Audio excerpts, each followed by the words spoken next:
What's up, everybody? Welcome to the Man to Man College Basketball Podcast. We were previously known as 96 feet in under 96 minutes, but no one wants to hear both of us talk for 96 minutes.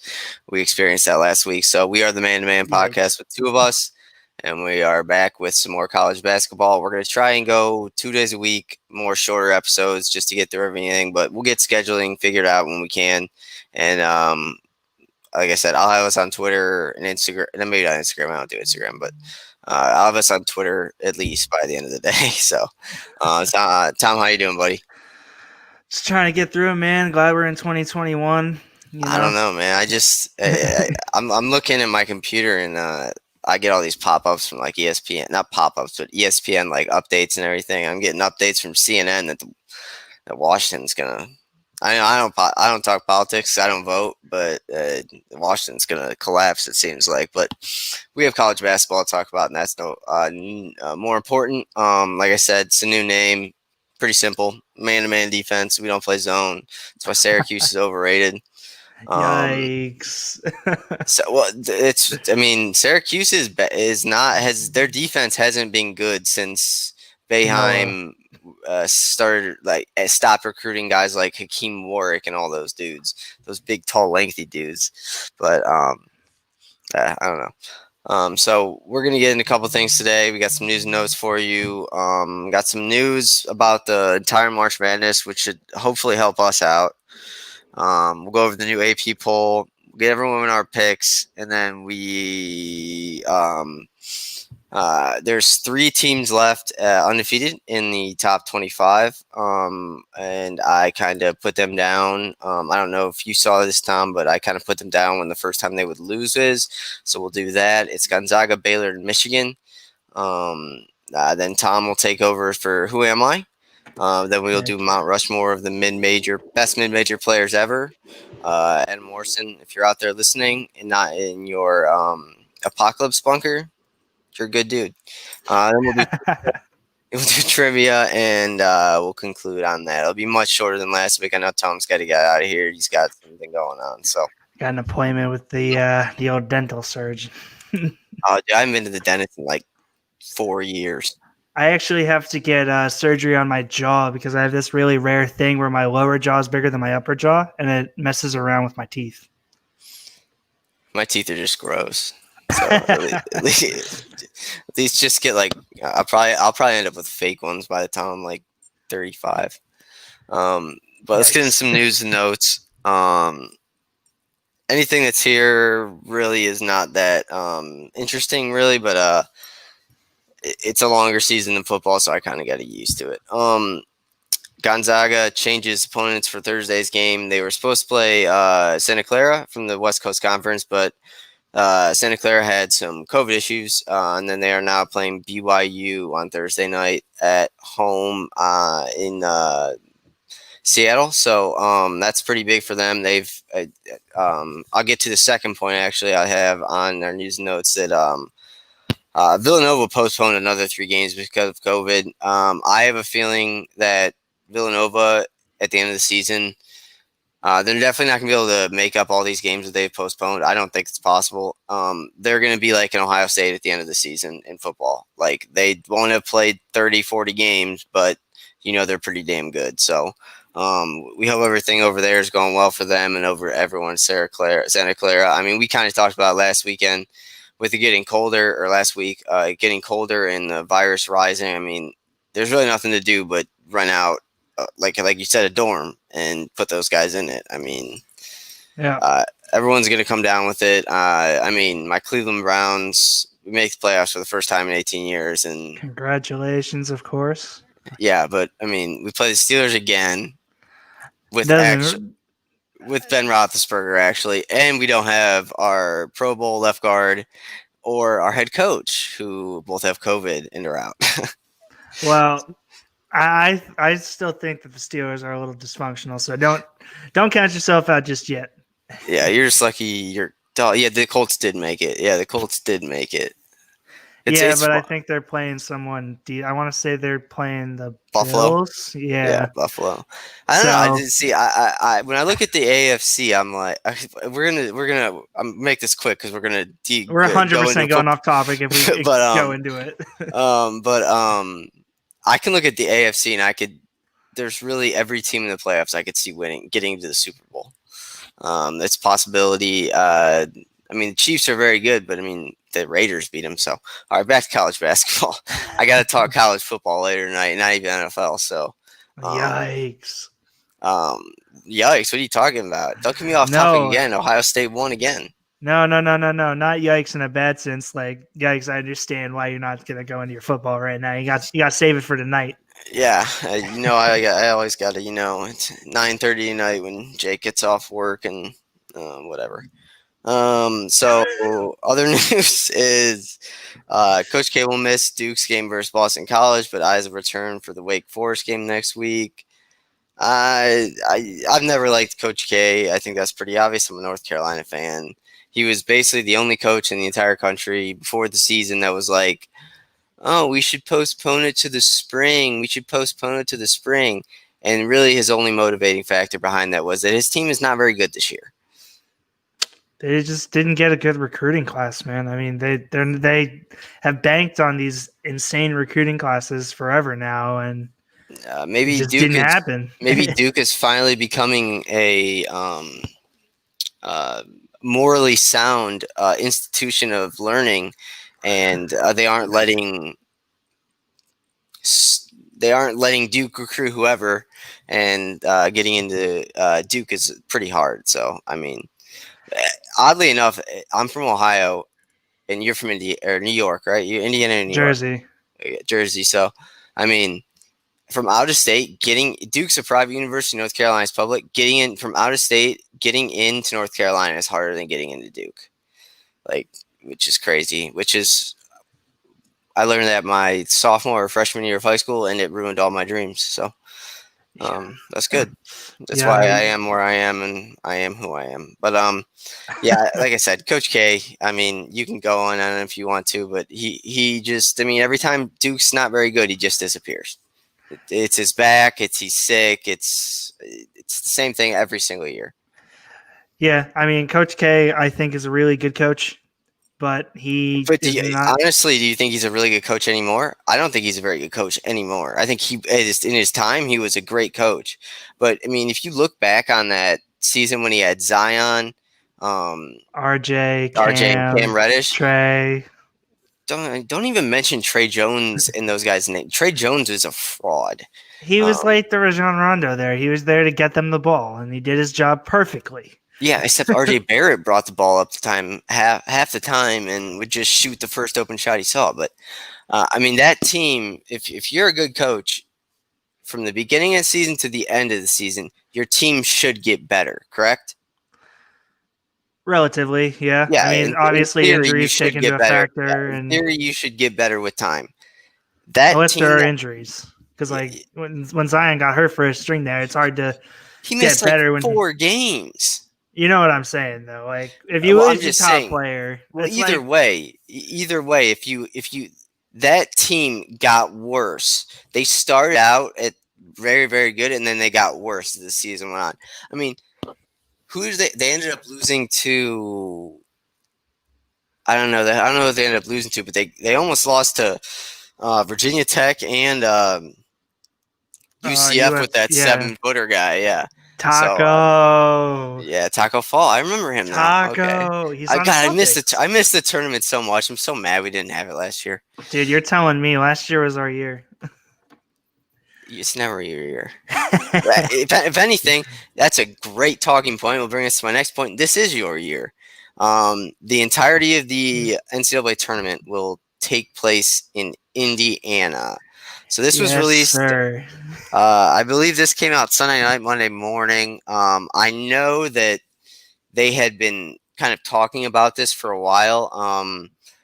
It's the smartest thing to do. I mean, I know you know more about the inner dwellings of Indianapolis than I do, but so if you kind of want to take people through it, I guess like the convention center is connected to all the hotels, and you can So So it's super lucky that the tournament was supposed to be held in Indianapolis this year because you know all about the bidding for the tournament Yeah, and everything.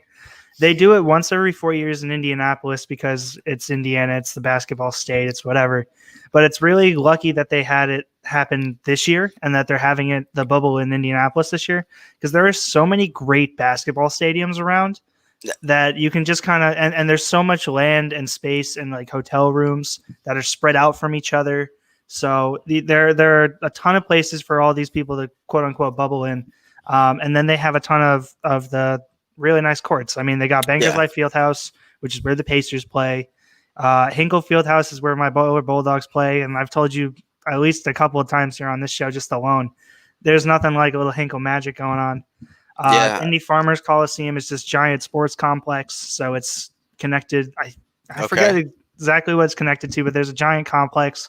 It has like a hockey rink in it too, I believe. Okay. So they could potentially turn that into another court. You know, they are. They are. Yeah. So it's an entire like complex. You can get a couple of stadiums in there, hopefully. Yeah. Even if there are no fans, you can just play the games there for Yeah. whatever game it is. Yeah. And then I also saw that Purdue and Assembly Hall will hold a couple. So. Yep, Purdue should hold some. I'm going to be surprised if Notre Dame doesn't hold any. Yeah. That's all the way up. It's 2 hours from downtown Indianapolis because I've driven up there with my buddies for one sporting event. I don't really remember. Nice. Yeah. That's good. That's good. Hey, get it out of the way in college. Yes, sir. So I wouldn't be surprised if Notre Dame doesn't step up and offer their court. And IU should definitely do it too. They're the other way. They're the same 2 hours. So. I already said IU. Yeah. They already are using Assembly Hall. Oh, I thought you said Purdue. Yeah, Purdue. I must not have heard. I said Purdue and Indiana. I said Purdue and then Assembly Hall. So. Oh, my bad. Yeah, I didn't know if Purdue had the Assembly Hall or whatever. So yeah, there are plenty of really big college basketball schools there, and there are obviously a couple other notable basketball courts for them to use. So it's really lucky that it was Indiana's year to have the tournament because I don't know if you could do this in a place like. I'm trying to think of somewhere else that they've hosted it, like in New Orleans. I don't know if you could have done it. No, you can't do it in New Orleans. You probably can't do it in New York either. Just there's probably more hotels in New York, but there aren't a lot of college basketball stadiums there, or really nice stadiums. So yeah, I mean that's when I told. I think I told my dad or one of my buddies that because I just read it and I was like, "Wow, that's good. Hopefully, we'll get to cover some of it." But I told him, and he's like, "Yeah, I mean, some of those Indiana high schools. I mean, you could play games there." Yeah, so in Indiana is a basketball state. Like Indiana basketball for them is like Texas is football. Yep. So like all of these high school stadiums are insane. So that even adds on to them. I know it's not great playing at a high school fields or court sometime, but they're there if we need them. I think it's a different size. I believe the college court. Is different from high school and the pros. So. But yeah, I mean, it's going to be awesome. I'm really excited for it. I kind of emailed Randy and kind of told him about it. And I said, I would like for us to, at least for the 2 first weekends, be able to get some content out of it. Like I'll come up for the first weekend, do whatever. And then the second weekend I'll come up and then I don't know how tight, security is going to be for the Final Four, but I mean, if we were able to make content for 2 weekends or even 3 weekends in a row, I mean that would be huge. So I was really pumped to see that, and hopefully we should be bringing you some really cool stuff. I mean, obviously it's a while away, and obviously we still don't know if there will be an NCAA tournament, but right now it's looking pretty good, and moving it to Indiana was great. Yep. I'm also hoping to get an apartment out there for the spring because I'm going into my senior year. I'm going to need a lease for my senior year for an apartment. So I'm looking to get on it early. So hopefully I'll be out there looking at them in February, sign a lease from March to next May or something. Be out there for the March Madness tournament is really hopefully my goal. Yeah. And like I said, I'll sleep in my damn car. I don't care. As long as it's not winter. It's snowing here. It's been so horrible. How's the weather been for you guys? Over in Jersey, it's kind of been up and down. There's been days where it's kind of nice and it's up in the 50s, and then we get hit with a snowstorm. Yeah. I mean, it's been literally gray for like 17 days straight, and now it just started snowing again. But before that, it was like 35 and raining, which is worse than snow. So, Yeah. but yeah, back to the announcement. It's huge, and like I said, hopefully we'll have some more stuff for you in the future. But that's big news, and I think Indiana, because I believe Minnesota has like a kind of like a convention center, kind of like Indiana's, where because that's how they were able to hold the Super Bowl there whenever they did, because they were able to get in and out. So, I mean, that's a great choice. I mean, there is no better place to hold a college basketball tournament than Indiana, because Yeah. Texas is crazy about football. Let's not compare it that much to. I mean, Texas football. There are high schools that have Yeah, they have million. Yeah. $100 million stadiums. When I said that, I didn't mean it like literally, no, but I like they get you. idolize basketball in the same way they idolize football. Yeah, I got you. They Texas live and breathe basketball there. Like everyone's a Pacers fan. If you're, a fan of one of the Pacers rivals, like they're gonna come after you. Well, no, I'm just kidding. They're super nice, but totally agree. It's insane. It's gonna be awesome. But yeah. So that's good news for us, and that was kind of basically the big news this week. So with that, the new AP poll came out. Shockingly, nothing has really changed. I know we kind of talked about this before I came on, but basically the Midwestern part of the United States owns college basketball at the moment. I mean, Gonzaga is number one with 63 first place votes, followed by Baylor, who only has one first place vote. That makes me think that's just someone that has spite with Gonzaga for some reason. I hate sports writers to do that. Or they're a Baylor grad or something Yeah, like that. it's just some stupid shit. But Villanova's 3. Texas has jumped into the 4. Also a Midwest team, and Iowa is the 5th. The best team, I believe, in the ACC, ranked highest in the ACC, I believe, is Virginia Tech right now.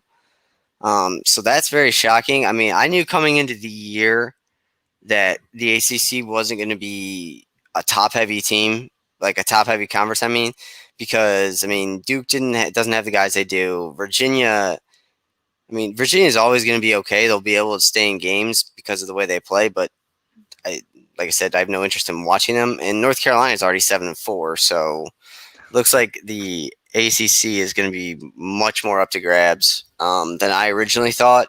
But I know I kind of told you this in one of my hot takes, but I think Duke will finish outside the top 4. I think the top 4 this year will be. I think Virginia or North Carolina will win it. Then I like Florida State, and I do like Clemson so far. They're 4 4-star freshmen that they recruited this year. I mean, they've been awesome, and they're ranked 19th in the polls. So I really like Clemson, but I'm going to eventually start hating Clemson too, because I hate Clemson in football when they started to get good. So if they start getting good basketball, I'm going down to Clemson University, and I'm going to start demanding answers about how they randomly got good at football and basketball, and I want it on the money. I won't tell anyone, but they better give me some money. You and your conspiracy theories about college teams. Can't teams just recruit well? No. I mean, this is a topic that I could talk about for days, but so I'm not going to really get into it. And see, but everyone's doing the same thing. When everyone's doing it, no one is. No, everyone is doing it. Yeah, but it's like but some it's like people from the just Incredibles. have more money. If everyone's super, no one is, man. I mean, everyone's doing the, hey, come play for me and you get this. It's just how much can you go up with your resources. And that's why it's not fair that Duke does. We don't have to no Coach K's salary. It's unfair. It's unconstitutional. I'm going to take it up at the Supreme Court at some point. Go for it. I'll be watching from the stands. The stands in DC, just the stands, the White House steps. Okay, just way in the back in the stands. So yeah, back to the polls. Basically, like I said, the Midwest. If this tournament started today and it was being a real tournament, the Midwest would be absolutely loaded. If they actually, which I know they don't always do, but if they, I know they try to put the higher seeds ranked where they play. So I mean, the Midwest would have Baylor, Texas, Iowa, Kansas, Houston, Illinois, Missouri, West Virginia, and St. Louis. So my only concern with the Midwest region, quote unquote, is I don't think because they're doing the bubble, I don't think that they're going to do it based on region. They'll do it. They'll sporadically place out all these top teams again. Which actually will be kind of interesting because they still have to pick a number 1 overall seed, and they have to rank the 4-1 seed. So it'll be interesting to see because you'll definitely be able to tell this year who the last number 4 seed is. So yeah, because it won't just be by region. You'll be able to see. They're gonna literally put the bracket out. Like, okay, 1, 2, 3, 4, 1, 2, 3, 4, all the way through. They're not gonna focus on region, or they're gonna fill it out exactly how it is. Yeah, and they're gonna fill it out just exactly like we do on March Madness. I mean, we're all talking about this like it's for sure gonna happen.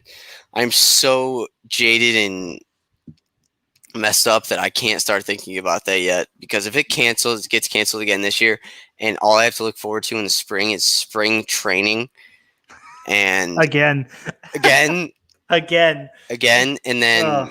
the baseball season gets postponed, like I'm gonna lose my mind. Like I don't know, but see, and I don't even like baseball that much. I don't watch a lot of baseball, so I have nothing to look forward to in the spring. I don't watch much baseball. I do like the Cleveland baseball team, who have now changed their name. Yeah, I mean, I like them more than the Cavs. I like covering the Indians more than the Cavs. I don't like the NBA, so. But yeah, so it'll be interesting. I actually prefer college basketball to the NBA. I do too. Much so. I was on a nice, lovely Cavs call this morning. Got to talk to JB Bickerstaff for 2 minutes. I didn't ask a question. And then also Larry Nance popped his head in for about a minute. And I waited for 30 minutes to get basically 5 sentences. So interesting stuff. Good times, I'm proud of myself. I wrote it all down. I'm good. But yeah, so I think the Midwest would be loaded. But yeah, you're absolutely right. I mean, there's not going to be like that this year. Like I said, they're just going to go through it and kind of fill it out basically like we would. I mean, who's your number 1 overall seed? Who's blah blah. So I have on here. Did you look up Shaka Smart yet? He looks weird. I did not. You gotta look him up, dude. He looks weird. I have it on the. You don't have to look him up. I don't care. So with that, also it seems like the Big 12, if you look at the AP poll and the coaches poll, which are actually surprisingly a bit different, I think that that's pretty common in college basketball, unlike college football where all the good teams just vote for each other. But it seems like the Big 12 could have 2, maybe even 3 teams in the Final Four. I mean, it was the same last year. They could have too. I don't really trust Kansas that much this year without Dotson and Azubuike. I mean, they lost everything, and I honestly don't think Bill Self's that good of a coach. Yeah, this is not the Kansas team that we're used to seeing over the past 20 years. Yeah, I mean, and they're an Adidas school too. So I mean, with everything going on with Adidas and everything that happened last year, it's just like, I mean, Bill Self, we know you're paying your players, so no one wants to come to Lawrence, Kansas. No one. Yeah, I would love to visit the Fog though one time. That'd be awesome. Fog Allen Fieldhouse. But so with that, we're gonna move on to what's next. Yes, so there are 3 undefeated teams. If you want to pull up their schedules, you can go ahead because I don't know if you got this. There's 3 undefeated teams left in college basketball, and I kind of have a segment just going off ESPN really because they kind of posted an article like, when will these teams lose? Except those assholes made it ESPN Plus, which I don't have anymore. I'm probably gonna buy it back today, actually, but so I didn't get to look at it. But I figured. So the 3 teams in the top 25 are number 1 Gonzaga, number 2 Baylor, and number 10 Michigan. So did you look at the schedules at all, or you have no idea? I looked at them when I saw them in the segment, but I'm re-pulling them up now. I'm just waiting for my computer to work. Yeah, no worries. So I'll just go first then. Obviously the first team is Gonzaga. I look at their schedule. I mean, usually, oh my God, why can't I think of this name? St. Mary's can usually kind of stick with them because they're kind of the same with they got the Aussie players and all that stuff. But this Gonzaga team is much different. I mean, they have legit 5 NBA players that are starting. So I mean, Yeah, uh, I mean, I could see all 5 of those players going in the top 15.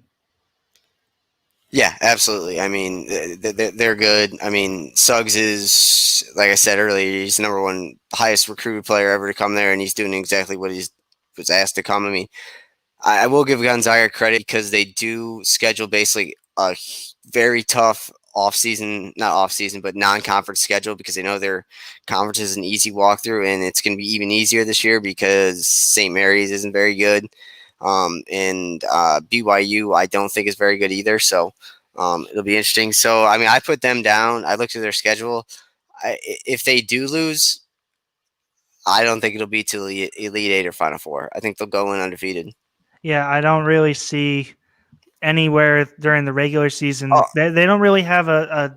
I don't even think they play a ranked team the rest of the year. If no, I'm they looking at don't. this right. That's what I mean, because So I was looking at it, and I really wanted them like to look at one and be like, yes, they're going to go to St. Mary's on this day in a trap game when they have to play so and so on Saturday, and be like, yes, they'll lose then, but I don't think they'll lose to the tournament. I think they're too good this year, and the big question is just going to be, will they can lose? Mark? Period. Yeah, it can Mark Few finally win a national championship. It's always a joke. I mean, up until 4 years ago now, I mean, Gonzaga had never made a Final Four. Yeah, So now they would have gone. They went to the one. Then I think they went to the one after that. And they would have gone last year. So now they're looking to go to 4 straight Final Fours potentially. yeah, they're If good. I'm But I mean, remembering right, and if we consider last year, they would have made it. yeah, I don't know if they would have made it. I mean, I think Virginia was really, really good last year. But so on to number 2 team Baylor, who I think we kind of talked about this last week. But to me, I think it's almost how I did look at college football before the Clemson Ohio State game. But Yeah. so I thought Clemson and Alabama were kind of on a tier of their own, and then everyone was kind of fighting for third. I obviously don't think that anymore because Clemson sucks and Trevor Lawrence is a baby. I would use harsher terms, but he made a video today about thanking Clemson after he declared for the draft. I saw that. He's prettier than most girls. Like I don't like him. But oh my god. I don't even know what I was talking about. So yeah, I think this year I think Gonzaga and Baylor are kind of on the level to their own. And it sucks they had their game get postponed about a month ago because that would have been a really good game. But like I said, I don't expect Baylor to lose. Though they play in the Big 12, so they will lose. I think I have them losing to on February 2nd at West Virginia. West Virginia kind of plays the same style as them, and so I have here that Baylor February 2nd plays Texas, who's number 4. They play West Virginia on February 15th. Okay, and the 15th. Yeah, I must have messed that up. Yeah, because I was looking at the Texas one too. Yeah, I would actually think that if they were going to lose a game, it would be to Texas. I don't think so. I don't think so. I don't think Texas is as good as people think. Well, and can we just take a minute to look at this schedule that they have to play? I mean, Texas? No. Baylor compared to Gonzaga. Gonzaga doesn't play another ranked team all year. Baylor has to go in 3 games. They play West Virginia, who's 14. Then they go to Texas Tech, who's 18. Then they play Kansas, who's 6. That's a 3-game stretch. They have to go later on in the season, play number 4 Texas. Well, then they have to go to Oklahoma State right after that too. Yeah, and who was playing great. They're just outside of the top 25. Yeah, Cade Cunningham is. I mean, he's making everyone. He's making everyone on that team better. I'm happy the Cavs started losing because I really wouldn't mind having him, even though I really would still want the guy next year. But I wouldn't mind having him either. But like West Virginia, Texas Tech, Kansas, Oklahoma State. Then they have a break game of Kansas State and Auburn. Then they go and play Texas, who's number 4. Then they play TCU, who's 9-3. Not really a bad team there. Oklahoma 6-2. Then they play Texas Tech again, West West Virginia Virginia, again, Oklahoma Oklahoma State. again, They Iowa State, finish. who's a whatever, and then they finish at Kansas. That's Yeah. a stacked schedule. That's really difficult. Yeah, absolutely. I mean, you got to think about it. I mean, Auburn's not ranked right now. I don't really see what their record is, but I mean, they were in the Final Four 2 years ago. So, Auburn's I mean, 6-4 currently. So okay, like so never not mind. great. Yeah. So they have 3 easy games. I throw easy out very sparsely because anything can happen obviously. But a 5-7 Kansas State team, a 6-4 Auburn team, and a 2-6 Iowa State team. Everyone else has above a 500 record, and almost everyone else is ranked or just outside the top 25. Yeah, it's what it reminds me of. I like to like I always do this with things like it takes me back to college football.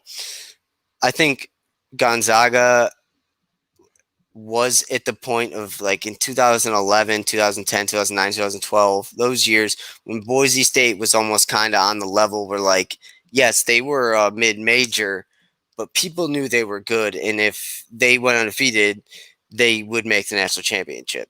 I think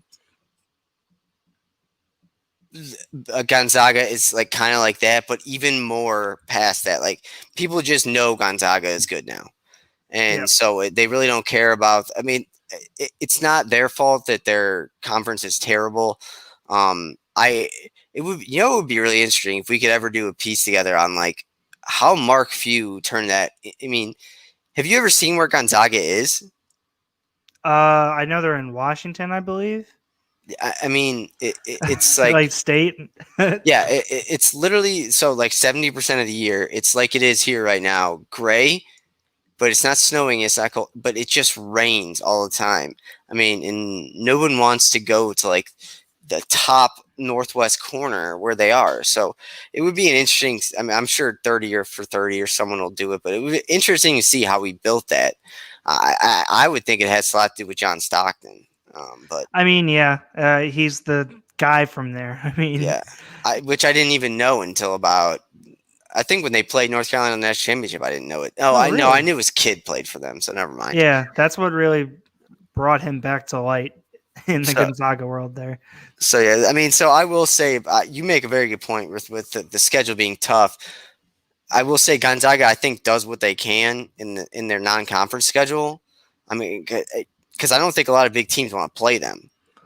Yeah, And, well, and, and you see why. Like we're saying, they could not lose the rest of the season. They could just go and out and win out. And I mean, yeah, and I mean, they also do a great job. And a lot of those games, those off season or non-conference games they play, they're either at neutral sites or away from home, like at the other place play. They never really make people come up to Washington. So, like I said, I think Gonzaga's kind of past that. But like going back to it, Gonzaga and Baylor are the top two. And if they met, if I were to choose, if they met the national championship right now, who I would take Baylor because they're more tested. But I think once by the time, if that were to happen, by the time in the future that happens, I think Gonzaga would be just as tested with Baylor, and I think Yeah. Gonzaga is more talented Well, than Baylor. the reason I brought up the schedule here is because I'm not sure if Baylor's only going to finish off with 1 or 2 losses going Oh, into the they could tournament. finish with a They couple, could yeah, finish with like 5 or 6 based on the fact that they're playing 2 or 3 top 6 teams twice going forward. yeah, yeah. I mean, it's a little bit like the Big 12 is in football. I mean, Yeah. they just cannibalize each other because they're all so good. Exactly. So, And then I you mean, got the last team in Michigan there. yeah, I mean that's what that's what the Big Ten's going to do. But yeah, Michigan, I had them losing to on the here in like 6 days versus Wisconsin. I just don't think Michigan. This isn't Michigan's year. Next year is. They have the #1 recruiting class next year. But and I also think Juwan Howard's going to get in some kind of trouble because I mean he just is. Yeah, I Um, actually don't. I agree they could lose to Wisconsin. If they do overcome that somehow, the next loss I see is versus Illinois on February 11th. yeah, Illinois has kind of fallen off the radar. I haven't heard much of them since they beat. I think they beat Duke, or yeah, I think they beat Duke. Since that, so Well, I mean, they're 8-3 currently. They're the number 12 team in the country. Yeah, I mean they Um, were their point guard Awus. I can't say his name. Awusan or whatever his name is. He's really good, but he's that team reminds me a little bit of the Michigan State team of the past couple of years, led by Cassius Winston. yeah, So I mean it's almost the same thing. So, but like I said, I know you got to get going. So we're gonna move on. I can Um, push it back. You're good. Don't worry about it. um, so we're gonna go to our weekly picks and oh no, we're not. We're not gonna. Yeah, we are. Yeah, we are gonna do that. Yeah. I skipped it earlier. I don't know why. All So right. basically, we're gonna do a pick pretty much from every day. I only did Wednesday and Thursday this week. I think you did Wednesday, Thursday, and Friday. I did Um, Wednesday, Thursday, and then for my weekend parlay, I have okay, a Friday, that's the same Saturday, thing. Sunday. Yeah, it's So the same thing because I mean, no one plays on Fridays. So I'll start out with mine. On Wednesday, Virginia Tech plays Louisville. Louisville's favored by 5. I like Virginia Tech to cover +5. And then on Thursday, Indiana is at Wisconsin. Wisconsin will be favored by some amount of points. Not probably not more than 10. But if I like Indiana to cover that, whatever. So whatever it is, because I think, like I said, Wisconsin just isn't the style they play isn't conducive to blowing teams out. So same thing with Virginia. So if you have your picks, launch them to me. sure. So for my best bets during the week, I like Xavier over St. John's, and I did this on Monday or Tuesday, so I didn't have the point spreads Oh, pulled you're up good. right You're away. good. You're So good. I have Xavier over St. John's. Xavier's balling out right now. I think they're 8-3. St. John's is a mid-tier team in the Big East, but they're still solid. But I like Xavier over them, and then I like Michigan over Minnesota. Okay. Michigan, like we were just talking about them. This is going to be a good game. I actually think the game is being played currently. So I didn't check out the score at halftime, but I think this is two ranked teams. I think in the top 20-ish each. Um, so yeah, I really like Michigan there. They're playing well this year. Then for my weekend parlay for Friday, I have Michigan State over Purdue. Saturday is number 14 Rutgers over Ohio State, and then Sunday I have Wichita over Cincinnati. Okay. If you say that again, I got to put it in the outline. What is it? So for the parlay, you're asking? Yeah. Yep, I got Michigan State over Purdue Okay. for Friday. Saturday is 14 Rutgers over Ohio State. They're playing again. Yeah, they play twice. I know, but it's so early in the season for them already to have played twice. I guess it's not that early in the season, but whatever. And then for my Sunday one, I have Wichita over Cincinnati. Where's that played at? That is being played at. I'm trying to find the game. That is being played in Charles Coach Arena in Kansas, so it's a Wichita home game. Yeah, that's interesting. Which I've only been there once, but it's a weird place and it's kind of intimidating. Yeah. So the thought process behind that Wichita's Cincinnati game was Cincinnati is obviously 2-6 and Wichita 6-2, but more importantly, the away record for Cincinnati is 0-3, and the home record for Wichita is 3-1. Who'd they lose to at home? Do you know? I can pull it up here. If you don't know, it's not a big deal. Yeah, off the top of my head, I don't know, but Don't they only worry about have a couple losses. No worry about it. Yeah, Xavier's a tough team to beat usually, but they don't have that guy. He went out to UCLA. Maxwell? Mac. What's Mac is his last name? I think. Oh, yeah. He's out at UCLA now. They were real good when they had him. And they lost a bunch of their key players, like Najee Marshall. Najee Marshall was averaging a double-double on the season. Yeah, so Cincinnati's kind of down and Ohio State's kind of down. It feels like after Mac left, I don't know what I'm talking about. Never mind. But Ohio State seems to be down with Chris Holtmann this year. They were okay last year. I think they would have made the tournament, but he I don't know if he's the right man for the job in Columbus.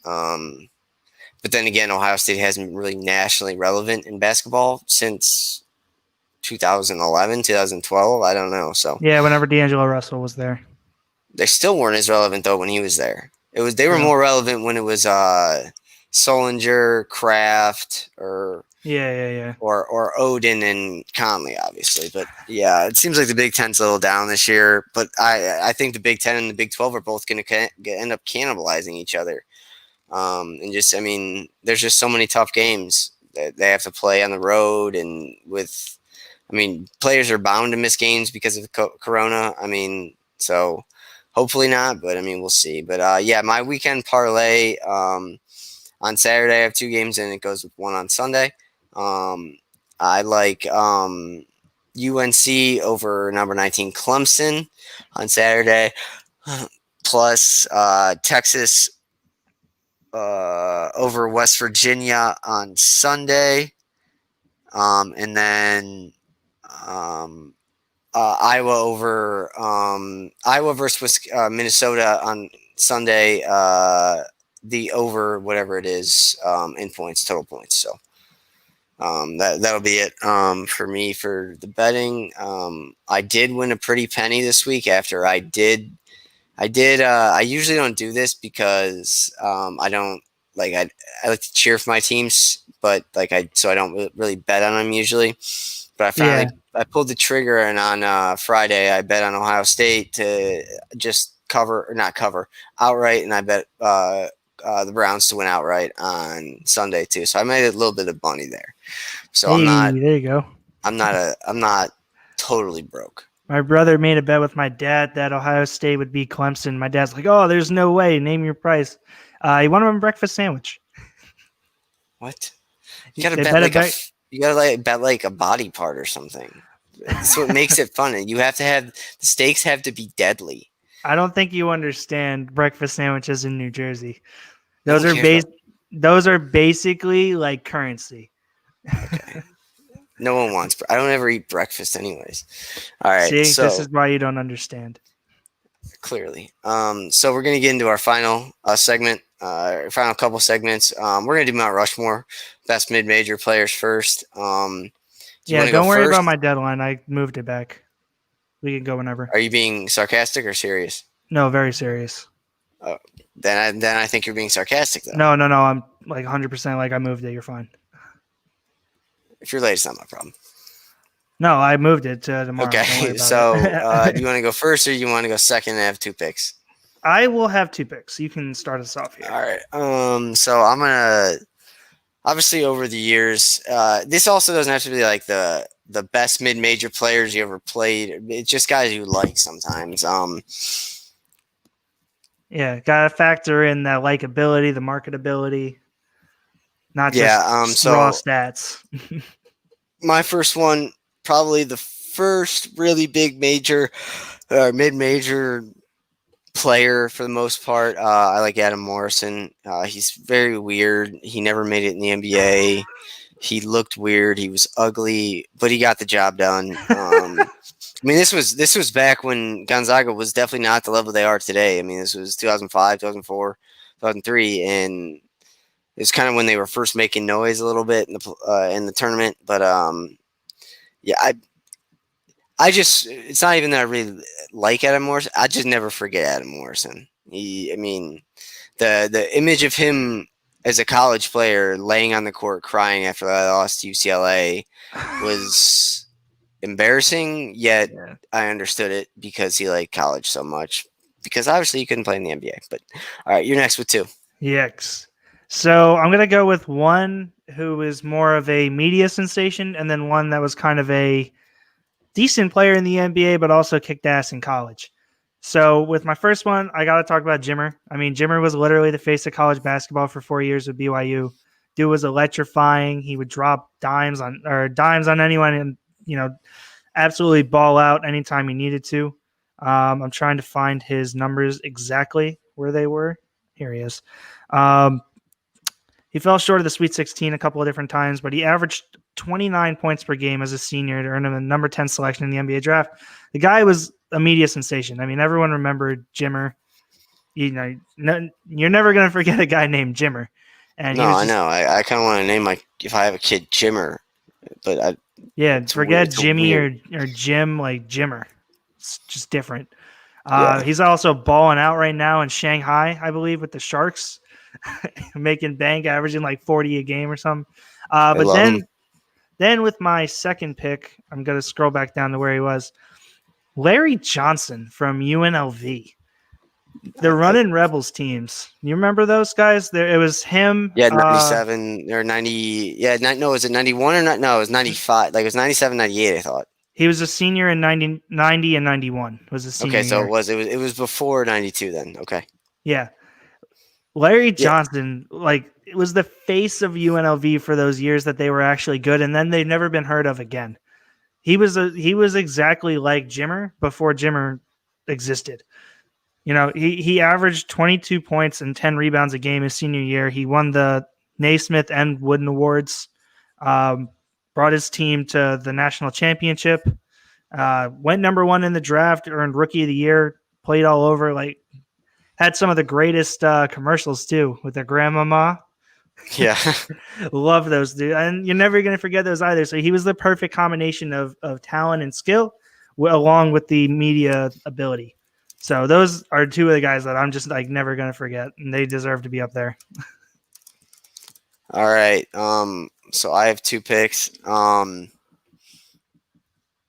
you have two or the last one for the total of four? You each get four. That's what a Mount Rushmore is. Oh, you're each four. I thought we were combining for four. Got you. No, so I'll put him on here. I hate him now, a lot. And I guess he maybe didn't have the incredible stats and stories that you see from a lot of mid-major players, but Steph Curry, what he did in that, I think that was 2008 tournament. I mean, that was sensational. It was amazing. Also, the point guard on that team, the little white guy, he averaged about 20 assists a game that year. Never gets any credit. That dude was my favorite player on the team, anyways. So, but Steph Curry was incredible. Yeah, so he was just incredible. And then the basically you could say one of the original. My second one is one of the original mid majors, best mid major players ever. Larry Bird, Indiana State. Oh, damn it! I was trying. Yeah, yes, I'm so happy I took that one. Oh, I had it all lined up. I was like, ooh, I'm gonna try and get those two out of the way. Damn it! You could, if you search it right now, there's a lot of like stars in the olden times that technically went to. Oh yeah, no, I've got my list here. I'm just scrolling around. I was so ready to talk about them. All right, then you got two, and then I'll get. Yeah, you got two. I got one. So are you gonna talk about Larry at all? I mean, what do I need to say? Larry Bird probably a much better shooter than the previous person I mentioned, even though some people don't think so. He also didn't taint the youth of America's basketball by shooting from 50 feet every single time and made the game of basketball a joke like Steph Curry did. He also never won MVP unanimously when he should have been second or third anyways. But Larry Bird was one of the greatest basketball players of all time. Played for the Celtics in their title runs. His games versus Magic Johnson at Michigan State were legendary, stuff of legends. Especially that senior year they had where they were just duking it out in that final game. I know. I mean, yeah, but yeah. So I mean, Larry Bird, really, whatever. I'm kind of mad at myself. I picked Steph Curry. I know I still hate him so much, but okay. I hate him. I really do. I can't stand him, and he's been apparently going off the last couple games for the Warriors, and it's like the world just found Steph Curry again, and they're so happy. I'm like, the dude shoots 40 shots a game. What do you expect? Don't get me started. I hate him more than I hate Dabo Swinney and Coach K. Combined or no? No. Oh, right. Well, since I got sniped for Larry Legend there, I'm going to go with a guy that people kind of forget played at a mid-major school, and that's David Robinson. Yes. David Robinson went to Navy, right? All that needs to be said about him and his college career was the fact that San Antonio spent the number 1 overall pick on him in '87, despite the fact that they knew he wasn't going to be able to join the team for 2 years while he went overseas and did his duty for going to Navy. Yeah. Right? Think about that. Yeah. It's basically the equivalent of teams drafting an overseas player. Yeah. Yeah. No, it's exactly that. Except, I mean, we weren't at war at that time, so it's a little different. But a funny story about him is, so he went into the Navy. When he first went to Navy, I believe he was still really tall, but he wasn't as tall as like 6'11", 7 foot. So at the time, he qualified to work on a submarine. And by the time he graduated, he had grown 6, 7 inches, I guess, or some inches, whatever. And they had to change his job. Like everything he trained for at Annapolis and everything, they had to change it because he could no longer work on a submarine. He was too big. Yeah, there's like a legendary picture out there of him like hopping out of like there's some normal sized person coming out of the opening in the submarine, and then there's him. He's like halfway bent over. It's I don't know. Yeah, well, some of the other like accomplishments that he had, he led the single season blocks record in the D1. He had 207 blocks in a season, and he brought him to an Elite Eight. So he's a Hall of Famer. I mean, there's nothing else to really say about him. But people forget he played for Navy and didn't actually play the first 2 years of his career technically. Which, I mean, think about his. I mean, I guess I don't really know exactly where David Robinson stands in record-wise with numbers, but I bet if you added 2 more young seasons on his career, I mean, he's probably already a top 50 player in history. I mean, I think he is technically. I think they did a list of the top 50 players, and I think he was on it. Yeah, I mean, so he stuck around for a while too. He played with Tim Duncan. Well, they drafted Duncan in '99, so did they? I think where'd Tim Duncan go to school? Oh God! Now you're really hitting me with the. I don't know. I know it wasn't a mid-major. I know that Wake much. Forest. Oh, it was. Look at that. No, it's not. I was right. Oh, I knew that. Why? I knew that. Oh, him and Chris Paul are the only guys I know from Wake Forest. Yeah. That sucks. Do I have another pick? Is it me again? Yeah, you have the UNLV guy, Jimmer, Dave Robinson. Yeah, that's their last one. Oh, now I'm really torn. I really wanted to put Gordon Hayward on there, but he didn't go back to that to the Dogs for the second run that they went in, and they would have won that game if he were back. So I'm like a little salty. I mean, can you really say that? I mean, that was the worst national championship game I've ever watched in the history of national championship games. I mean, it was like they were missing their best player because he went to the draft. Yeah, so they weren't missing their best player. He was no longer on the team. If he were there, it would have been much better. I agree. It would have made a difference, but I remember that was versus UConn, right? I thought they were both versus Duke. They played Duke in back-to-back title things, I thought. No. All right, you look that up. Well, I really wanted to put Gordon Hayward on there, but that's just me being a little biased. So I got to go with, I think, one of the best college basketball players of all time. That's Bill Russell from San Francisco. Yeah, they were called the San Francisco Dons, too. They weren't the San Francisco Dons, baby. He's one of 5 Division I players to average 20 points and 20 rebounds a game in a college career. Yeah, you're wrong, buddy, by the way. What? Yeah, it was Butler played Duke in 2010, and then in 2011 they played UConn in Boatwright. Really? In Boatwright, yeah. Was it Kemba Walker and UConn? I think it was Boatwright. Oh no, it was Kemba Walker. You're right. Okay, that makes more sense. Yeah, I mean that's just not fair. That year was like Kemba was going to win. Like God took his finger, if there is a God, took his finger and touched Kemba Walker and was like, "You're going to be the show for the next 5 weeks." Yeah. So I mean, if Gordon were there, I think that game would have ended a lot differently. But yeah, that's just me being biased with the Dogs. I think it would have ended differently if where was that play? Oh yeah, you already named yours. Where was that played at? Oh yeah, it was one of the first at the. It was not one of the first, but it was one of the earlier ones that was played in um a football stadium. So they had obviously like now they do now they put the court down in the middle of the stadium and they bring stands. So their depth perception was way off. It happens like one or like every 1 or 2 years in the national championship when they play in those domes. I mean, and they had the aircraft carrier challenge, I think, a couple of years ago. I mean, we're basically they played on an aircraft carrier and the ball just flew back and forth. It was terrible. But yeah, no, Yeah, I don't understand why they wanted the national title game to be played outside, not on an actual basketball court. what are you I don't. talking? What? What are you talking about?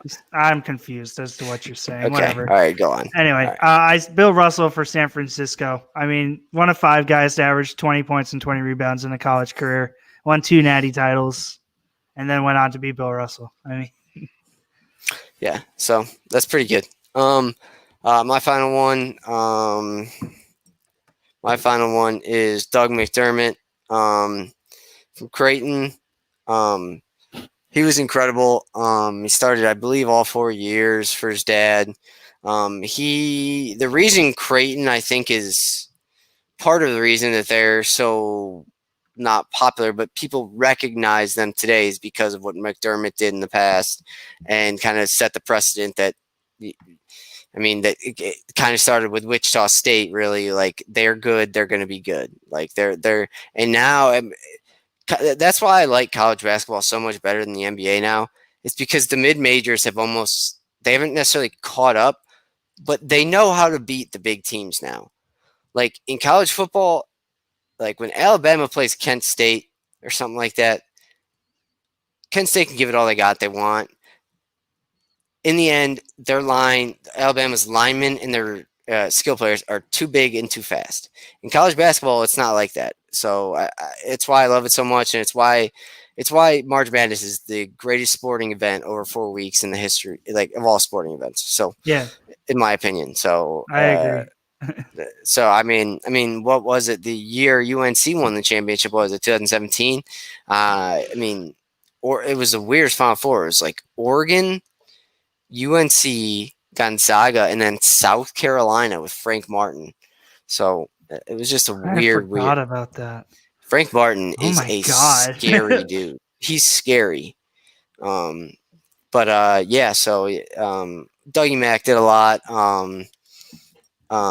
Did a lot to basically establish Creighton as what it is today. And I think he's still in the NBA. I mean, he's a bench guy somewhere, so he's made a good living for himself. But I mean, I believe he holds most of the Creighton records for scoring and 3-pointers attempted and 3-pointers made and things like that.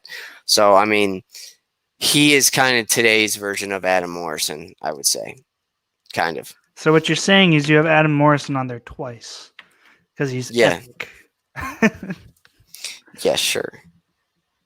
All right. I'm looking. So any we missed? There's the Who Am I and the trivia left, I believe. No, any we missed from the mid-major players. I'm trying to think.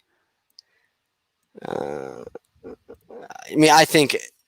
Overall, you could say Dr. J from UMass, but like. I mean, then also you can say anyone that who went to. Then you could say Oscar Robertson from Cincinnati. Yeah, I mean. But I think my Rushmore is better, but I think you have the best player or the best defining. I mean, Jimmer Fredette was the definition of a mid-major like player. Yeah. I mean, so I think, I mean, we were probably looking at the same lists online, so that's good. But with that, we're going to get into our final two. Let's go to Who Am I? Tom, it's your turn. All right. So this is going to be number 1 picks.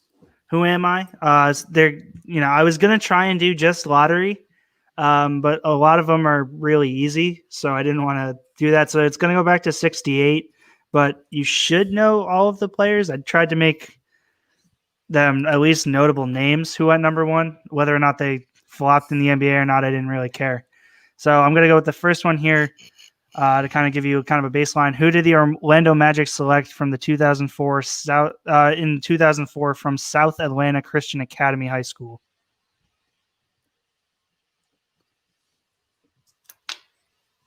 I don't know. So that's Dwight Howard. He was taken the year after LeBron. Okay, this could be pretty tough for me. So you got to start your timer for 1 minute. I don't know. I think you got 8 or 7 or maybe 6 last time. I think I got like 5. After this week, we're just gonna start keeping score. We'll do 10 cards every time. Like I said, skip if you want to skip, and then you can come back to it if you have time. But let's go. Let's do this thing. All right, you got 1 minute to get the other 9 here. Ready? Yeah. Who did the Cavs select in '86 out of North Carolina? Phil Worthy? Not quite. He was a tall dude. He was a center for the Cavs and then bounced around the league. Next. Who did in 1989? Who did the Sacramento Kings select out of Louisville? Next. In 2006, who did the Raptors select out of Italy?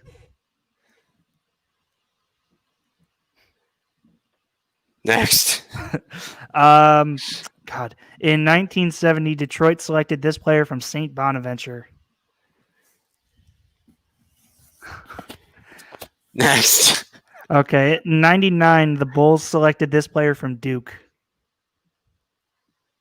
Boozer. Not quite. He's the GM of the 76ers now, I think. Or he's Elton like Brand. head office. Elton Brand. In 71, the Cavs took this player from Notre Dame.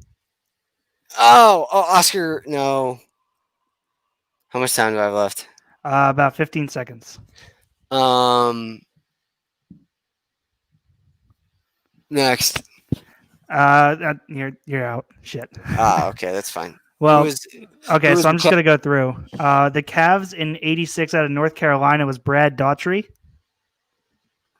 You could have just said white guy. I said a tall, lanky white center. In '89, the Kings out of Louisville was Purvis Ellison. Okay. 2006, the Raptors out of Italy was Andrea Bargnani. Bargnani. Yeah. Also, this isn't really you did this wrong because they're not all college basketball players. I said number 1 picks, not college players. All right, but we're supposed to keep it somewhat about college basketball. Most of them were college basketball. Yeah, from before I was born. Okay. Hey, if you want to play tough guy, you just wait till next week. We're going back to the 30s and 40s. We're going back to when UMass got in trouble for gambling. So like St. Bonaventure in 70, it was Bob Lanier. We were just doing a segment on mid-major superstars, and Bob Lanier was on every list. Well, just everyone who's watching this, just know what Tom just did, and next week when he gets none of the answers correct, he'll have himself to thank. All right, going forward, I will make it 2,000 and on, just so that they're easy. Well, you already embarrassed me on national TV, so. National TV? I think there's one person watching us. Nice. All right, so, my bad. Going forward, I'll make it 85 on. No, so that way you do whatever you want. I just thought that whatever. I didn't get it. Okay. You want to start with trivia? You want me to start? You can start if you want. Trying to pull this over. Shit. Where the hell did it go? Okay. There it is.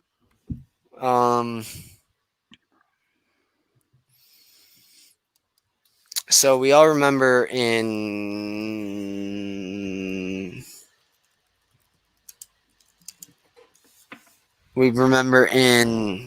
what year was it?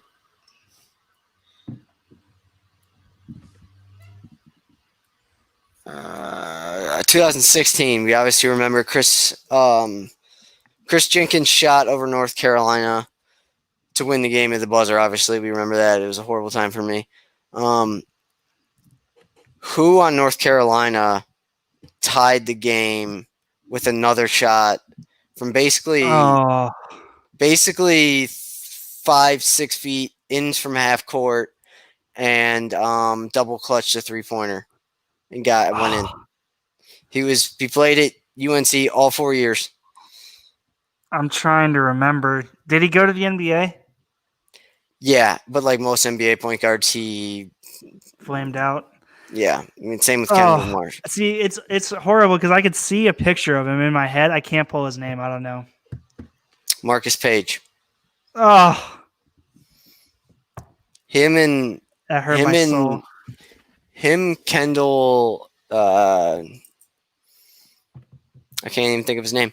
Him and Joel Berry are probably my two favorite NC point guards ever. Oh, and Ty Lawson. I love Ty Lawson.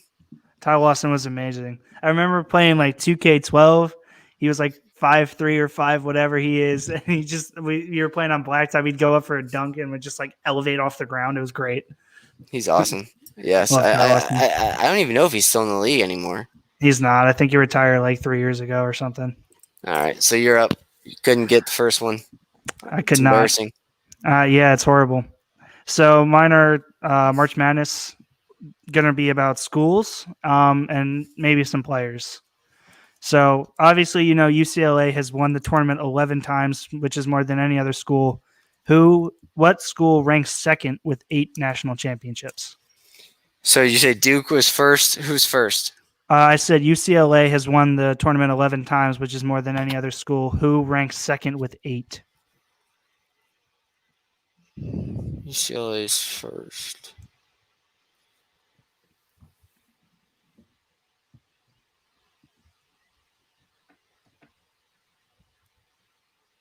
Is it Duke? It is not. They have not won. They're not even in the top 3 for national titles. So Kentucky ranks second with 8 national titles, and North Carolina ranks third with 6. I forgot about Kentucky because they're so far away from the national championship this year. Yeah. All right. All time, it's weird.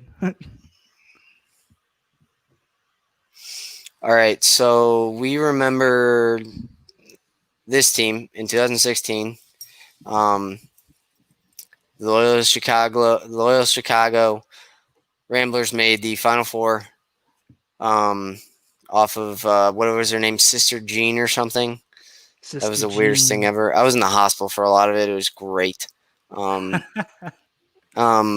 did they beat in the Elite Eight to get to the Final Four? I'm gonna go Michigan. Kansas State. Oh, they ended up getting a really easy draw, like in the Elite Eight and Sweet 16. So, yeah. Yeah, they played like other Cinderella teams. yes, that's all they did. I think they played Nevada too, who was like a 7 seed with those twins. Yeah, so they got lucky that they weren't playing like the 2 and 3 seeds until yeah. All right. So how many national tournament champions have gone undefeated?